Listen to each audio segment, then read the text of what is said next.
My name is Roberta Hill. I'm Mohawk from Six Nations Grand River Territory.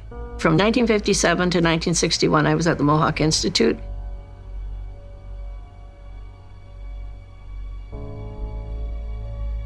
My name is Micah Patterson. I am the data librarian and lead researcher with the Survivor Secretariat. I am from Six Nations of the Grand River. According to Article 2 of the 1948 United Nations Genocide Convention, genocide consists of 5 specific, exhaustively enumerated acts committed with the intent to destroy in whole or in part a national, ethnical, racial, or religious group. Killing members of the group. This includes the direct, intentional killing of individuals based on their group membership. I would say that there were deaths at the school, and I think the negligence comes in not caring about the health of us. Is that if someone is sick, do you transfer them to a better place, somebody who will give them better care? I don't think so. That would be very rare if they did that at the Mush Hole, because it was a cost measure, and they had to look at the cost of moving a child out and into better health care. Through our investigation, there are cases where we're able to see instances in which children are denied access to medical care to the point of no return. And in these instances, these children die. When it comes to the death of a child, you have to think about what led to that. What circumstances led to a child dying under your care? In the cases of children who died from disease, their conditions were ignored for so long that there was no hope of recovery. In these cases, these children were sent home. And what that meant is that that institution was not responsible for that death. They got to wipe their hands clean of their role in the death of a child. They were not taken care of. Their life was lost through acts of neglect. And for what? What did that life represent to any staff member of the Mohawk Institute? Likely not much. But when you think of what that life meant to that child's family, to that child's community, it meant the world.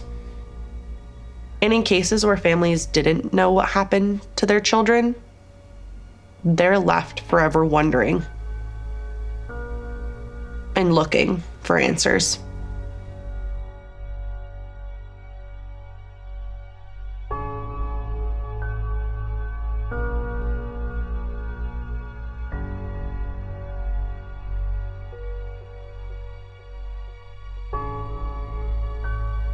Causing serious bodily or mental harm to members of the group. This includes torture, rape, sexual violence, or other injuries that cause permanent or severe harm to individuals. Out of all those children, I thought I was the only one that was harmed, that was sexually assaulted, that was physically abused. That's, in my little mind, that's what I had to deal with. I don't recall anyone else coming to me and helping me, like emotionally supporting, that kind of stuff. There was none of that there. So as a child, I had to deal with all of those things by myself. And I found a way, but it was more that internal mechanism, which I think we all have if you have the ability to use it, is that you got to find a way to stop the pain. And mine was to just mentally shut it off. If somebody's going to abuse me, I found a way not to feel. You really dull your emotions, like dead, dull, so that they can't hurt you anymore. At first, it's really, really hard to deal with, but when you keep getting abused, then you have to find something else, because I couldn't strike out at anybody. I wouldn't know what to do other than looking after me. So by the time I went in there at 6 years old, I was learning how to fend for myself because I didn't see too many. Other than the older girls were good, but they couldn't help me with the assaults that were happening because I really didn't tell them. I thought it was just me. So they probably experienced very similar things. I just didn't know how rampant it was. Deliberately inflicting on the group conditions of life calculated to bring about its physical destruction in whole or in part. This involves slow death measures such as deliberate deprivation of resources needed for survival, including food, medicine, shelter, and medical services, as well as forced labor. It's all child labor, every bit of it. Like, I don't know about any other residential school, but I'm pretty sure they're all run the same way, because this is how you run an institution on the cheap and at the expense of the child. This was happening across Canada. It was a business. It was a corporation. These institutions operated off of the backs of children. They were able to operate and make money through forced child labor. So you've got children working the farms, doing the produce, milking the cows, herding the cattle back in. Them guys had to milk those cows and everything else. They had chickens, they had all of this stuff. The girls, they were the cooks, they were the cleaners, and setting tables and mopping floors. Girls had their job too.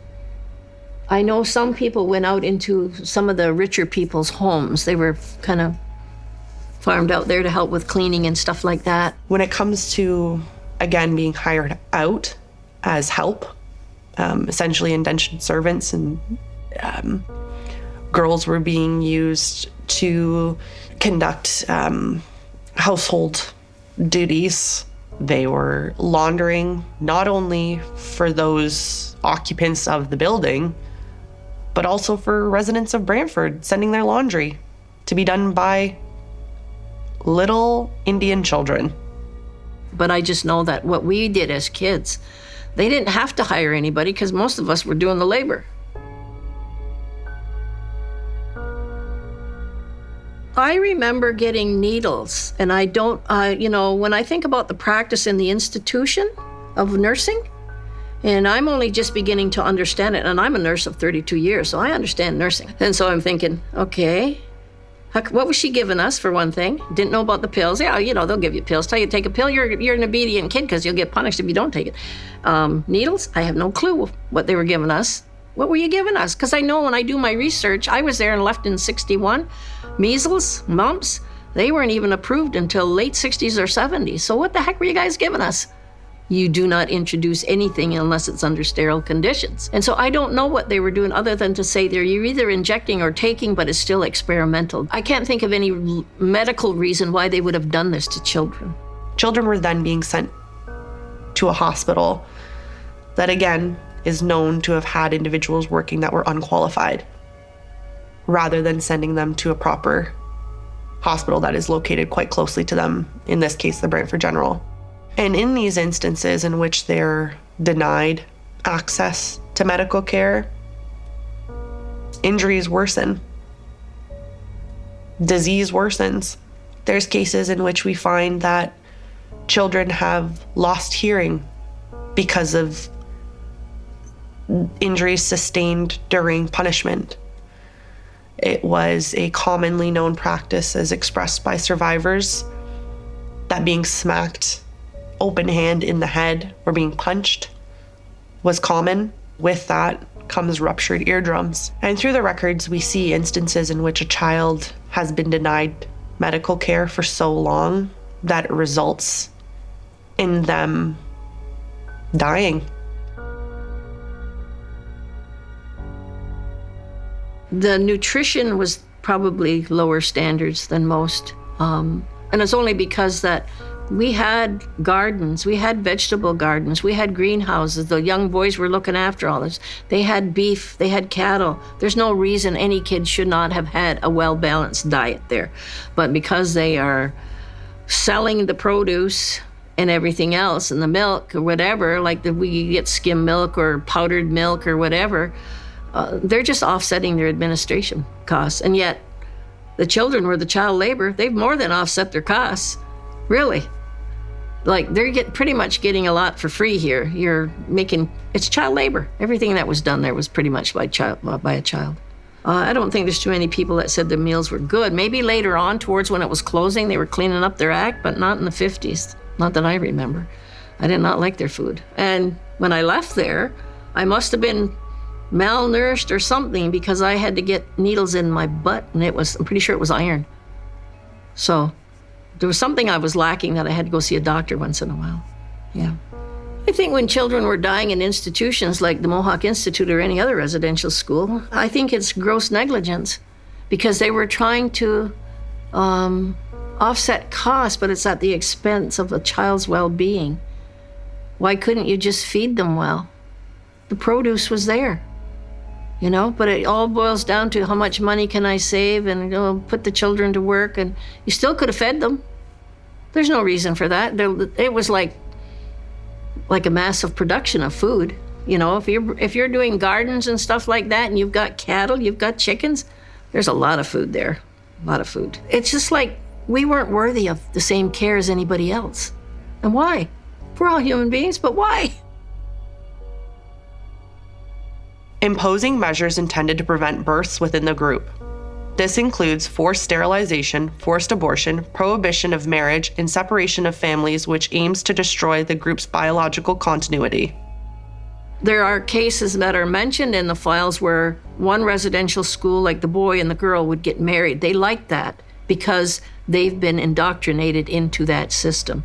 They want you to marry that way. The separation of families, yeah, that just destroys everything. When you think of, I think of my family and how long it took to, I was away for 12 years. And when we look at the effects of the Indian residential school system and how it changed the landscape of our communities, it's easy to look at the ways in which families changed.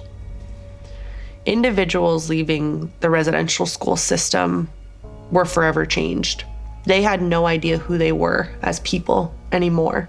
And what was beaten into them and what they were reminded of every day is that who they were as a person, as a collective, was wrong. That starts to seep in. And those children then leave.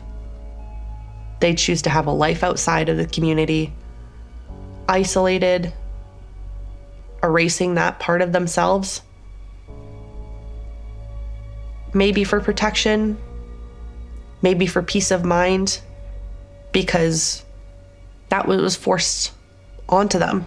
The belief that they were not the same as everyone else, the belief that they did not have a right to a happy life, to a life within their culture, to a life within their tradition. And so that impacted the generations following. And the identity of every generation that followed was stolen from them. Forcibly transferring children of the group to another group. This involves the forced removal of children from their community to destroy the cultural and biological identity of the group. You'll see the abusive nature of these people and controlling and bringing kids in that, there was no good intent. Like if you're an orphan, they said we were orphans, even though I had a mother still. Why would you want to hurt somebody that's so destitute and alone? Why would you not want to help them? And given the circumstances and the way the Institute was run, I see a huge failure on all sides. But I think once you start to isolate children, like if you're taking them year round or even in a school year, a lot of us, 40 or 50 of us, never went home at all for the years that we were there. That's pretty devastating, and you're easy targets when you got nobody to stand up for you. And I think that's what was happening in those years. It just got worse and worse because they were getting away with more. It looked like it was a wonderful place. We're taking all these destitute, poor children. We're looking after them. We're feeding them. We're educating them. We're doing our best to help them. No, that wasn't the goal. That really wasn't the goal. It's about assimilation, changing your identity, converting you into Christianity, changing your identity so that you will not fall back in or go back to where you were. You're going to conform to their belief system. You will no longer think or be that indigenous, like say the Mohawk person that you are, because that's what it was. Try to erase your identity. We're going to change you into somebody else, these good Christian little kids. When it comes to the removal of children, the intention was that they would never return home. The largest blow to our people. And by that, they targeted our most vulnerable and arguably our most important demographic, which is children. Our children are the ones that carry our traditions forward. They are the ones that ensure the continuation of our people. And the attack on children means that they were going to control any lands, any resources in the area, because affecting who you are as a person begins with cutting off that next generation. When it comes to the forcible removal of children from their home and their community, that changes the entire social fabric of that nation, of that people, the same child that left. They are forever changed. They return home into their community, essentially a stranger. And by removing them from their families, their culture, their communities, it forever impacts everyone involved. Not just the parent, not just the child, but the community in itself. That's a loss of culture, that's a loss of language, that's a loss of traditions, and that impacts every generation that follows. So when you look at our families, not only on Six Nations, but when we look at the 60 impacted communities across Canada, most times you can really define the ways in which your family had been altered. You can look at your ancestors or your grandma, your grandpa, your parents, and know that at that point, there was some level of loss of connection to culture. And though they may be able to come back eventually, but that's unknown to them for the period in which they return home, or if they ever do return home. When children are taken away from their families, that's a pretty devastating step. They knew it. They knew what they were doing, the government, Indian Affairs. They did know this, and even the New England Company.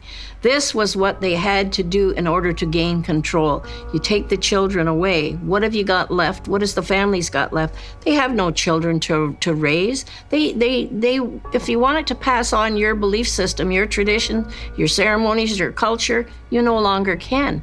They've got them over here, and they're going to do what they have to do, and you're going to be left devastated as parents and grandparents, because when you come home, basically you're a stranger. They don't know you. And sometimes, I would say a lot of times, coming out of those residential schools, you didn't feel like you belonged anywhere. And that's why a lot of people left. You'd go to the States, go wherever.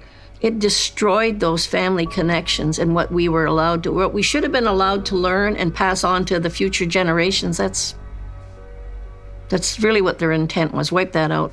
Because you're going to be like us, basically. They knew what they were doing. It's not like it was a mystery. They knew exactly what they were doing. And I have to think of, okay, you did this, but who allows you to do this? It didn't happen alone. And taking us away from our community, it was just such a tragic time. Our role and our goal is to find those answers for families.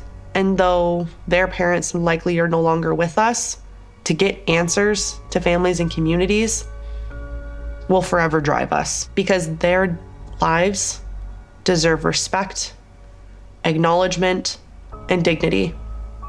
Something these children have been denied of forever. And for us, that stops here. And that's our commitment to this work. For our organization, this isn't just a job. This isn't just something that we do haphazardly. This is something that is very intense to us. It's in our blood. We care because we see ourselves within that. We see ourselves represented because our families have been impacted. Our communities have been forever changed.